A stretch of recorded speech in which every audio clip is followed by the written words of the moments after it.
आप सभी को नमस्कार। अपने आज़ाद MPPSC यूट्यूब चैनल पर मैं आप सबका स्वागत करता हूं। और आप सबको पता होगा और आप सब लगातार प्रयास भी किए थे, अच्छा प्रयास किया था आप सब ने, लेकिन कुछ लोग इस टेस्ट से बाहर हो गए हैं और उनको मैं बार बार कह रहा हूँ, उनको घबराने की ज़रूरत नहीं है। लेकिन आप लोगों की कुछ आशंकाएं थी। जब पहला चरण हुआ था टेस्ट का तो वहाँ पे कुछ आप लोगों की आशंकाएं थी, क्योंकि कुछ छात्र ऐसे थे जिनके अंक जो थे वो 195, 194 मतलब 190 प्लस मार्क्स से। कहने का मतलब यदि 100 प्रश्न थे तो इन लोगों के 90 से ज़्यादा प्रश्न सही हो रहे थे। तो यही जो समस्या थी, जिस तरफ आप लोगों ने ध्यान आकृष्ट कराया था, तो उस पर हम लोगों ने भी ध्यान दिया। और हमारी एक छोटी सी कमी रह गई थी। कमी क्या थी कि जब आप टेस्ट देते थे तो उसका सलूशन आपको तुरंत मिल जाता था। मान लो आपने 2 प्रश्न करके सबमिट कर दिया तो आप जो 100 प्रश्न हैं उनके जवाब आप देख सकते थे।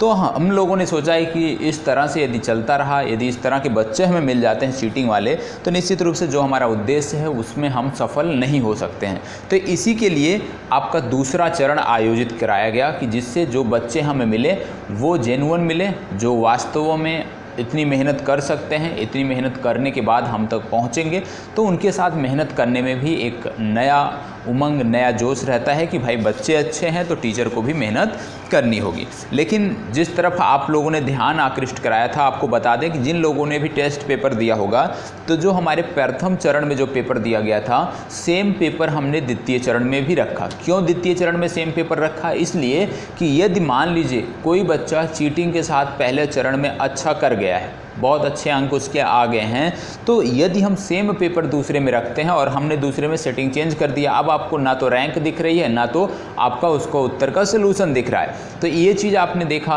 तो अब इससे क्या हो गया कि जो पहले टेस्ट में जो नकल के भरोसे थे, जो चीटिंग के भरोसे थे, बहुत सारे ऐसे छात्र थे। इसमें से मैंने कुछ के नाम, टॉप 10 के नाम भी लिखे हुए हैं, लेकिन मैं ये नहीं कह रहा हूँ कि ये नकल किए हैं। ये आपको डिसाइड करना है, इनको डिसाइड करना है कि क्यों इनके अंक पहले टेस्ट में बेहतर थे, दूसरे में कम क्यों आए, जबकि टेस्ट का जो प्रश्न पत्र था वो दोनों जगहों पर सेम था, प्रश्न भी सेम थे। तो यदि आपने पहले में बेहतर किया था तो आपको क्या होना चाहिए था, दूसरे में आप और बेहतर करते, क्योंकि सारी चीज़ें सेम थी। लेकिन हुआ क्या कि जैसा हम लोगों ने सोचा था, जैसा आप सबकी आशंकाएं थी कि इतना बेटर कोई नहीं कर सकता है, वही यहाँ पे साबित हुआ है। अब आइए देख लेते हैं। पिछली बार जो हमारी रैंक थी, टॉप 1 रैंक थी, नीलम भार्गव यादव की टॉप 1 रैंक थी फर्स्ट, और इनके जो अंक थे वो थे 195.88 मतलब 195 अंक इनको मिले हुए थे। अब 195 अंक इनको यदि मिले हुए थे तो स्पष्ट है कि 90 से ज़्यादा प्रश्न इनके सही हुए थे। अब इतना एक्यूरेसी, और जिस कम समय में लगभग 1 घंटे में इन्होंने सबमिट कर दिया था, 60 मिनट में आप 200 प्रश्न कर लेते हैं, यूपीएससी के लेवल का प्रश्न कर लेते हैं, और इतने कम समय में आप सही जवाब देते हैं, तो निश्चित रूप से संदेह कहीं ना कहीं होता है। तब आज क्या किया गया, क्योंकि वही सेम पेपर रखा गया था, तो आज जो रिजल्ट आया, जो परिणाम आया, उसमें देखा गया कि भाई इनका नाम ही नहीं है, इन्होंने टेस्ट ही नहीं दिया, ये एब्सेंट हो गई। चलो, पहले रैंक वाले जो थे वो तो एब्सेंट हो गए। अब बात थी दूसरी रैंक की। दूसरी रैंक थी डी जैन की। डी जैन जो थे, इनको अंक जो मिले हुए थे पिछले टेस्ट में, यदि हम बात करें तो पिछले टेस्ट में डी जैन को अंक मिले हुए थे 194 अंक इनको मिले हुए थे, 194.68 अंक मिले हुए थे। इनकी जो रैंक थी ऑल इंडिया रैंक, वो द्वितीय रैंक थी, दूसरी रैंक थी इनकी ऑल इंडिया रैंक। और जब सेम प्रश्न पत्र आज जो आपने टेस्ट दिया, क्योंकि पहला और दूसरा प्रश्न पत्र एकदम सेम था, एक भी प्रश्न हमने चेंज नहीं किया था, तो अब यहाँ पे क्या हो गया कि जो दूसरी रैंक पे थे डी जैन, आज पता नहीं क्यों, क्या कारण रहा होगा, ये यही जवाब दे सकते हैं बेहतर। आज इनकी रैंक है जो है 172वीं रैंक है, और इनका जो स्कोर है वो कितना है, 0 है।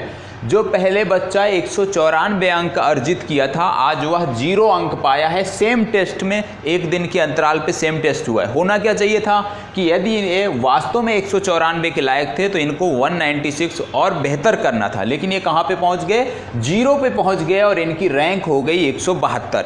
इसी तरह से दूसरा है सोनिया नाम की एक आप सबकी छात्रा थी, आप सबके साथ पढ़ने वाली थी। तो सोनिया का क्या था कि 192 192.68 इनको पहले टेस्ट में पहले चरण में मिला हुआ था और इनकी जो रैंक थी वो तीसरी रैंक थी, ऑल इंडिया रैंक इनकी तीसरी थी। अब जब हमने दूसरा टेस्ट लिया, सेम प्रश्न पत्र, बार बार कह रहा हूँ कि दोनों चरणों में प्रश्न पत्र जो थे वो सेम थे। क्यों थे? कि इन्हीं लोगों को पकड़ने के लिए थे कि या वास्तव में इन्होंने अपनी मेहनत से किया है या चीटिंग करके किया है।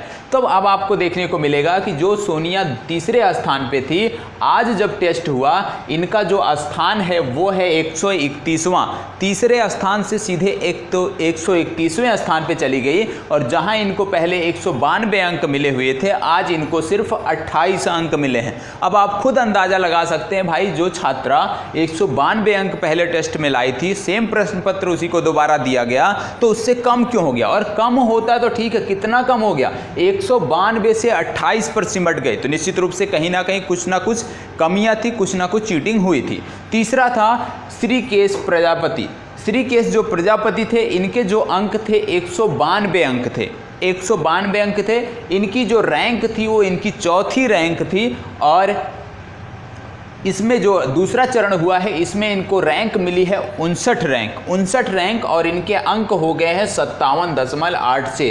पहले 192 थे, इस टेस्ट में हो गए 57.8 से। बार बार कह रहा हूँ, प्रश्न पत्र दोनों सेम थे, समान थे, एक भी प्रश्न बदलाव नहीं किया गया था। अगला रैंक देखते हैं। रैंक नंबर 5 पर पहले चरण में थे प्रिंस कुमार, इनको अंक मिले थे 186 और दूसरे चरण में इनकी रैंक हो गई 58 और इनको कुल अंक मिले हैं 58.16। मतलब बहुत भारी गिरावट यहाँ भी देखने को मिली है। इसके बाद आता है 6वीं रैंक। 6वीं रैंक पहले टेस्ट में थी श्वेता भीमटे की। श्वेता भीमटे को जो अंक मिले थे वो मिले थे 184.06 और इस टेस्ट में इनकी रैंकिंग हो गई 177वीं और इनको जो अंक मिले हैं आप सोचिए -12 मिले।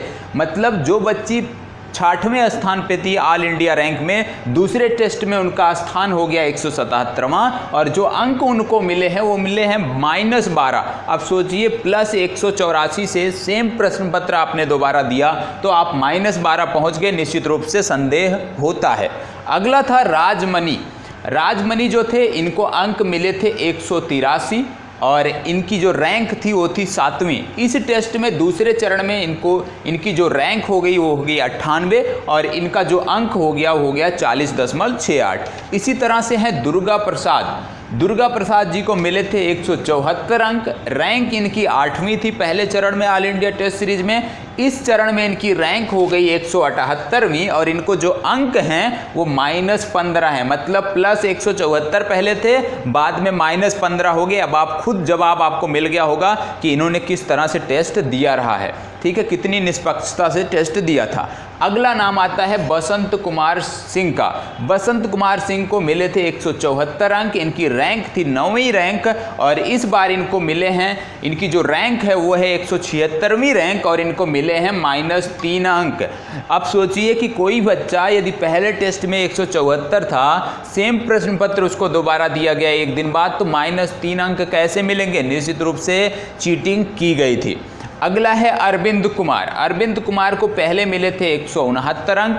रैंक इनकी थी 10वीं और इस बार इनकी रैंक है 89 और इनको जो अंक मिले हैं वो मिले हैं 44 अंक। यहाँ भी बहुत भारी कमी हुई है। 169 से आप 44 पर आ गए तो आपने निश्चित रूप से कुछ ना कुछ गलत किया था और जो आपको नहीं करना चाहिए था। और इसी के कारण हम लोगों को द्वितीय चरण आयोजित कराना पड़ा, क्योंकि जो चीटिंग हुई थी ऐसे छात्रों को हमें पकड़ना था जिन पर संदेह था और जो संदेह हमारा था वो सही साबित हुआ। ऐसे 10 ही छात्र नहीं हैं, टॉप 30 जो छात्र थे वो संदेह के घेरे में आते थे। सबकी चेकिंग की गई, सबकी रैंक में गिरावट देखने को मिला है, कुछ ने तो परीक्षा ही छोड़ दिया, ठीक है। तो अब जो दूसरे चरण के बाद जो बच्चे आए हैं, क्योंकि दूसरे चरण में जो पहले चरण में गलती होती थी कि पहले आप जवाब यदि दे के सबमिट कर देते हैं तुरंत आपको जवाब मिल जाते थे। अब क्या हो रहा है कि जवाब आपको नहीं मिलते हैं। मतलब जो भी बच्चा दूसरे टेस्ट में अच्छा किया है वो अपने बदौलत किया है, वहाँ पे कोई चीटिंग नहीं की गई है। अब इसमें देखें तो ये लोग करते क्या थे, जो अंदाजा है करते क्या थे। 2 फ़ोन से लॉगिन होते थे, एक फ़ोन से ये तुरंत सबमिट कर देते थे। 2 फ़ोन में आपने लॉगिन किया एग्ज़ाम इंडिया, क्योंकि फ्री था, पे कर दिया आपने 1 रुपये। आप इससे लॉगिन हो गए इस फ़ोन से। इसके बाद आपने क्या किया कि इसमें जल्दी से 1 से 2 प्रश्न करके आपने सबमिट कर दिया। अब आपका सबमिट हो गया टेस्ट।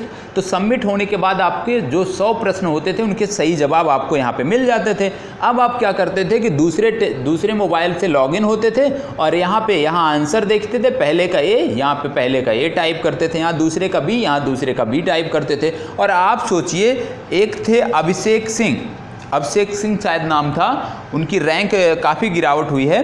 पिछली बार उनका बहुत अच्छा प्रदर्शन था, प्रथम चरण में उनके बहुत अच्छे प्रदर्शन थे और उनका अभिषेक सिंह ही नाम है। 136 अंक मिले थे और इनकी रैंक थी 18वीं।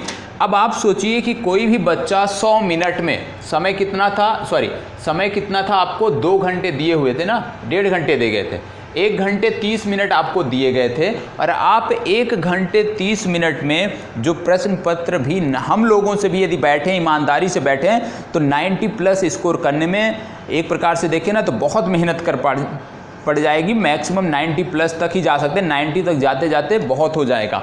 अब आप सोचिए कि जो बच्चा, जब टीचर 1.5 घंटे में उस पेपर को करने में सक्षम नहीं है, तो बच्चा जो था वो 17 मिनट में कैसे कर सकता है। इनका जो पहला टेस्ट था उसमें इन्होंने 17 मिनट में किया है, इस टेस्ट में भी 30 मिनट से कम समय में किया है। अब आप सोचिए 100 प्रश्न जिसको पढ़ने में ही 17 से 18 मिनट लग जाएंगे, यदि आप प्रत्येक कथन को पढ़ते हैं, कोई उसको 17 से 18 मिनट में कैसे हल कर सकता है। यहाँ से आपको शायद इन लोगों को पता नहीं रहा होगा कि जो पैनल है बैक एंड पे हम लोगों को टाइमिंग तक दिखती है, कितने समय में किया गया, एक्यूरेसी कितनी है, कितना आपने अटेम्प्ट किया, कितने गलत हुए, सारी चीज़ें दिखती हैं। और वहीं से जो संदेह पनपा था वो आज जाके एक प्रकार से देखें सच साबित हुआ। और जो दूसरा चरण का ये कॉन्सेप्ट था कि एक चरण और आयोजित कराना चाहिए, वो सही हुआ, क्योंकि हमें अच्छे बच्चे चाहिए थे जो हमारे साथ मिलकर मेहनत कर सकें। ज़रूरी नहीं था हमें टॉपर नहीं चाहिए था, हमें ये चाहिए था कि जो हमारे साथ जुड़कर पूरे 1 वर्ष तक मेहनत कर सकें और किसी भी प्रकार की चीटिंग ना करें। और वही हुआ और दूसरे टेस्ट से हमें जैसा कि हमारा अपेक्षित परिणाम था वो हमें मिला है। तो मैं बार बार यही कहूँगा कि जो लोग इस तरह की गतिविधियाँ करते हैं, आपको इस तरह की गतिविधियाँ नहीं करनी चाहिए। और मैं क्या कह रहा हूँ कि यही 10 ही लोग नहीं हैं, टॉप 30 जो हैं, यदि आप उनकी रैंकिंग देखेंगे पहले टेस्ट की और दूसरे टेस्ट की, तो बहुत भारी अंतर आपको देखने को मिलेगा। यहाँ तो मैंने सिर्फ टॉप 10 के बारे में डिस्कस किया है। तो इस तरह की चीज़ें ना करें, इससे आपका कहीं भी भला किसी भी दृष्टि से नहीं होने वाला है। ठीक है, सिर्फ नाम के लिए कि आपका नाम आ जाए कि भाई आपने टॉप किया, आप परिवार वालों को मूर्ख बना सकें, तो इसके लिए मत करिए। माता पिता बहुत मेहनत से आप सबको पढ़ाते हैं, बहुत मेहनत से गाड़ी कमाई आपके ऊपर खर्च करते हैं, तो इस प्रकार की चीटिंग ना करें कि आपको समय निकलने के बाद पछताना पड़े। तो अभी भी समय है कि जो भी इस तरह की गतिविधियों में आप भाग लेते थे उससे थोड़ा सा सबक लें और बेहतर करने का प्रयास करें। यदि आपको जानकारी नहीं है तो आप एक नई शुरुआत करें और नई दिशा में आगे बढ़ें। यदि आपको कोई भी समस्या होती है, आप हमारे चैनल से जुड़े हैं, तो जो हमारा टेलीग्राम ग्रुप है वहाँ पे प्रत्येक दिन आपके प्रत्येक प्रश्न के जवाब दिए जाते हैं, उत्तर लेखन के प्रत्येक प्रश्नों को चेक किया जाता है। तो आप प्लीज़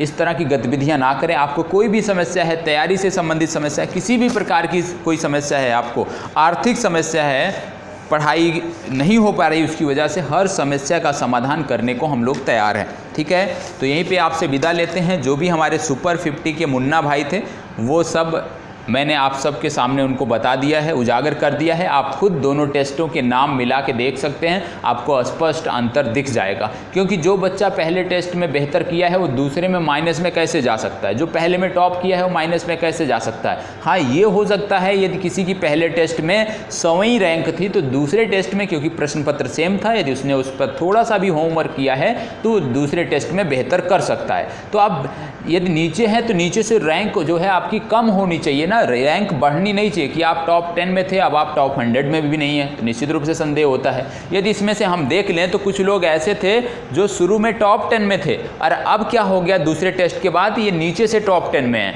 अब आप सोच लीजिए कि कितना बड़ा अंतर है, किस प्रकार से ये लोग अपने माता पिता को मूर्ख बना रहे हैं और इससे कोई लाभ मिलने वाला नहीं है, कहीं कोई सिलेक्शन आप सबका होने वाला नहीं है जो भी इस तरह की गतिविधियों में संलग्न है। तो एक सीख लेनी चाहिए इससे और इस तरह की गतिविधियां अब आगे से ना करें और सिर्फ अपनी पढ़ाई पर फोकस करें। तो यहीं पे आप सबसे विदा लेते हैं। कोई भी डाउट है, यदि इनमें से किसी को लगता है, जिनका नाम हमने यहाँ पे रखा है, यदि आप सबको किसी को लगता है भाई इस कारण से आपके अंक कम हुए हैं, तो आप कमेंट बॉक्स में बता सकते हैं कि हाँ ये रीज़न रहा, इस वजह से कम हुए। बहुत सारे लोगों ने परीक्षा ही नहीं दिया इसी डर से। जब उन्होंने देखा कि भाई एक बार सबमिट करने पर आंसर नहीं मिल रहा है तो दोबारा लॉगिन ही नहीं किया। ऐसे कम से कम 50 छात्र हैं जिन्होंने इस दूसरे चरण की परीक्षा में भाग ही नहीं लिया। तो आपको इस तरह से नहीं करना है, ठीक है। तो आप सबकी जो समस्याएं थी उसी को लेकर दूसरे चरण की परीक्षा आयोजित कराई गई थी, जिसमें बेहतर बच्चे हमें मिल सकें, और वही हुआ है। जो भी नकल करके आए थे वो बाहर हो गए हैं। अब जो भी बच्चे हमारे साथ हैं, जो भी जुड़ेंगे, वो बहुत ही बेहतर है, अपनी मेहनत की बदौलत जगह बना पाए हैं। तो निश्चित रूप से हम सब उनके साथ काम करने को तैयार हैं। तो यहीं पे आपसे विदा लेते हैं। धन्यवाद।